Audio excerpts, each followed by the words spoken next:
Hello, everybody. Today we are going to be hitting some highlights of chapter 3. I'm going to try to keep these videos short. I am losing my voice, so I apologize in advance for that.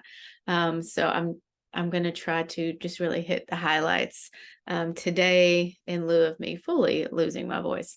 But chapter 3 talks all about supply and demand, which is another basics of economics. And I know I said that a lot in chapters 1 and 2, especially when we're talking about scarcity, but really chapters 1, 2, 3, and 4 are kind of the basics of economics in general, before we really branch out into more micro and macro.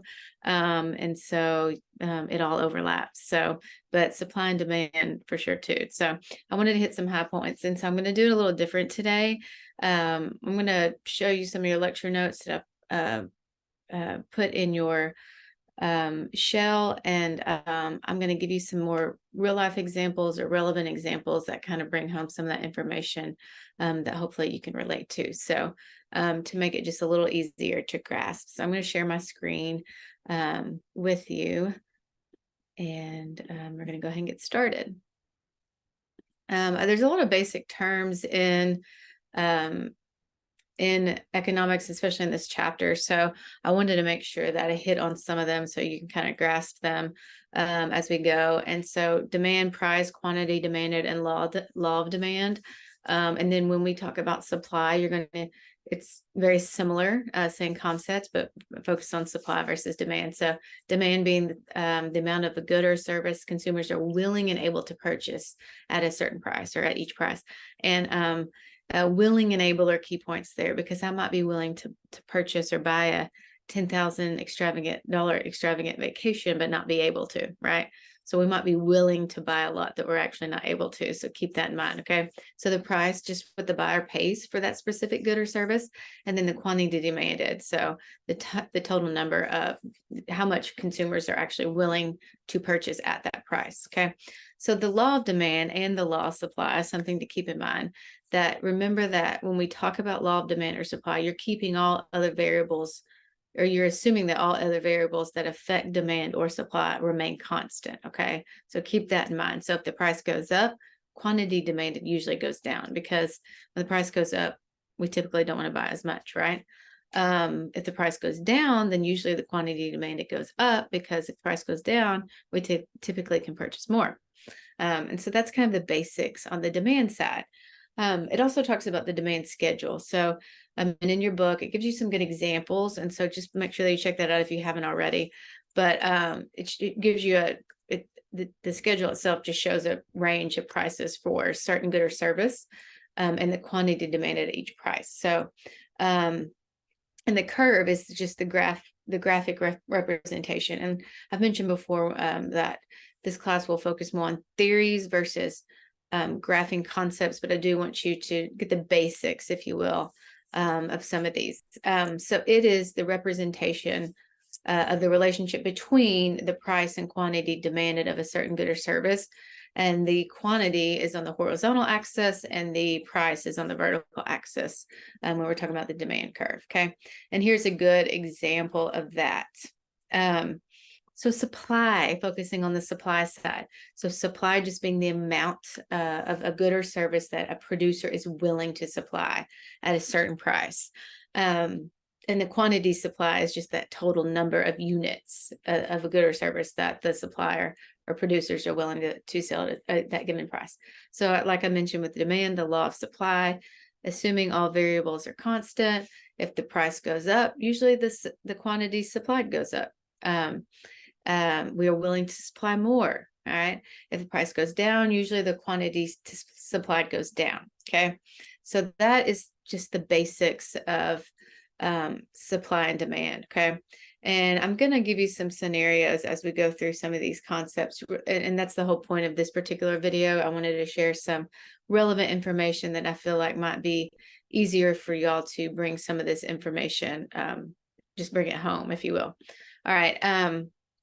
So think of, and when it comes to supply and demand, if you will, I want you to think of organic produce, all right? And in the very beginning of your chapter, in the introduction, Bring It Home, The description covers organic produce and raises questions that kind of explore why organic produce is more expensive than its conventional non-organic counterparts, and which seems a bit counterintuitive since organic uses less chemicals. It does not travel as far as conventional produce.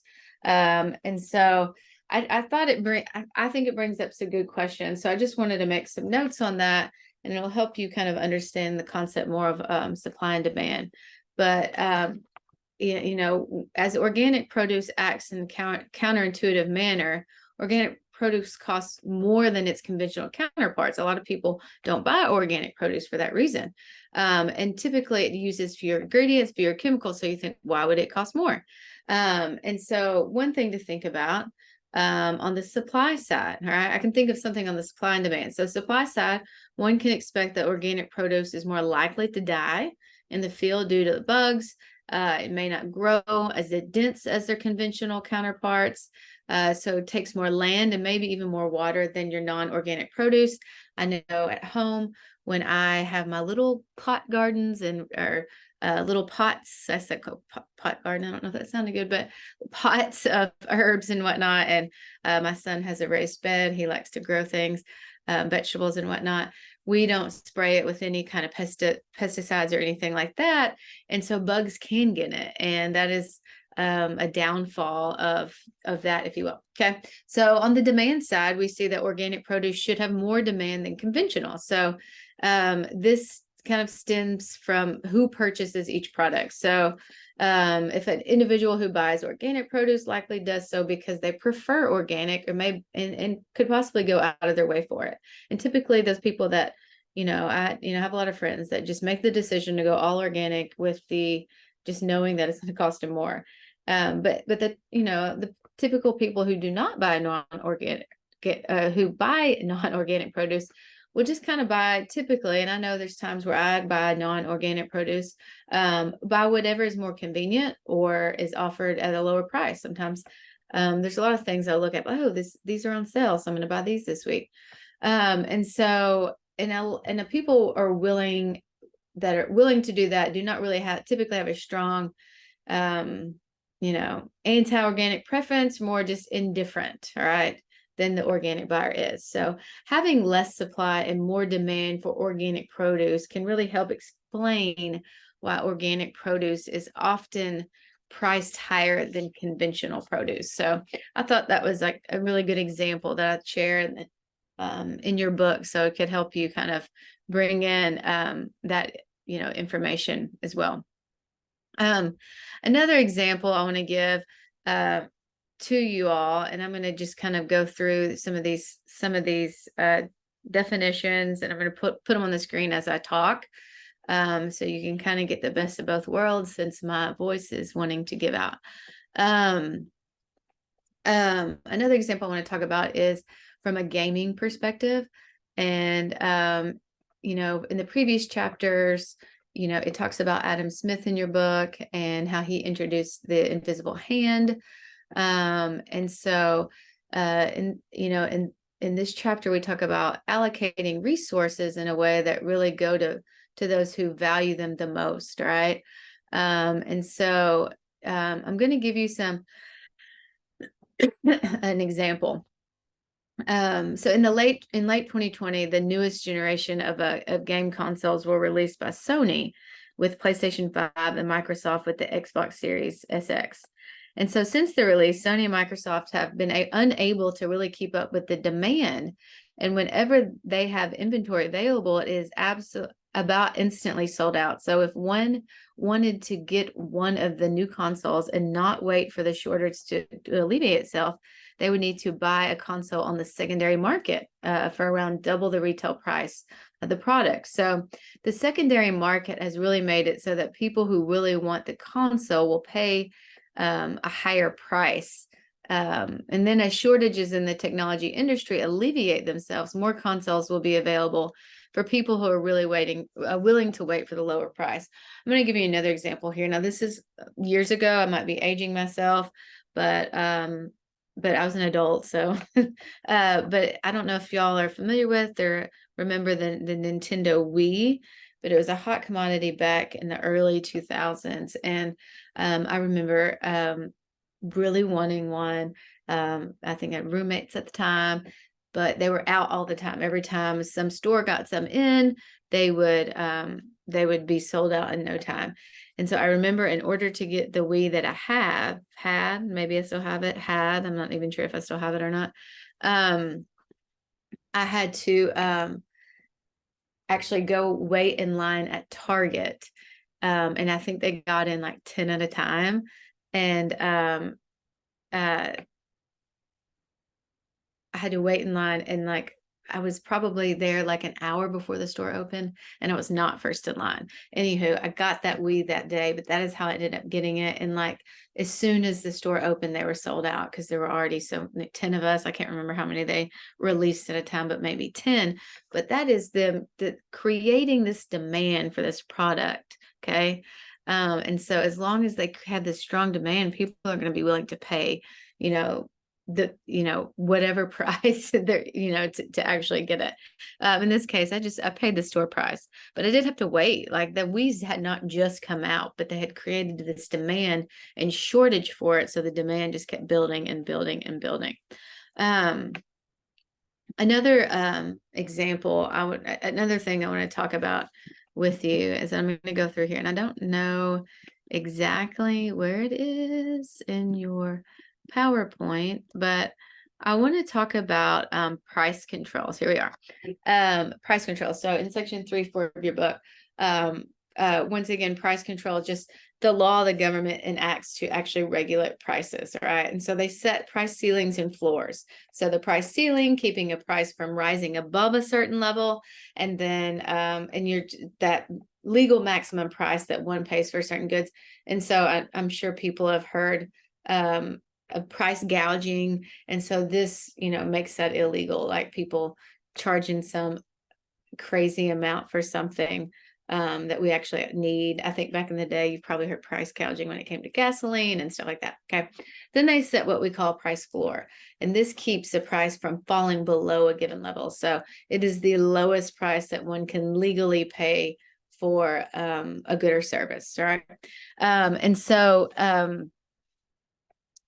a thing I want to talk about that comes to mind, that, and I think they mentioned this in your book, is the pandemic and toilet paper. Okay. And we know that there was a shortage in toilet paper, and the demand obviously is always there because we need toilet paper. All right. So nationwide shortage. So this really led to states activating their price gouging laws. So back to what I mentioned before. And so it's, this is where price ceiling to prevent prices from goods rising above a certain level in times, of crisis. And like I said, back several years ago, when people were trying to do that with gas. And so that kind of gas gouging, price gouging with gas was a thing. So the advantage of these laws in particular is that they prevent stores from taking advantage of us desperate consumers, because we all need toilet paper. And the drawback of the policy is that shortages are actually created. Okay. So, I mean, there were multiple times I went to the grocery store during the height of the COVID pandemic and could not find toilet paper.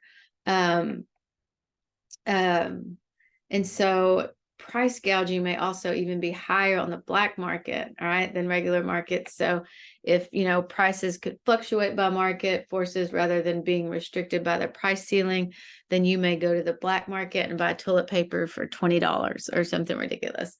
So things to keep in mind when it comes to supply, demand, and price controls. And your book does give you a good example of rent control in your book that I like, because you will hear a lot of things when it comes to like renting, and if you don't have a good rentor, then I've heard some horror stories. So I think in your book, so just make sure to check it out.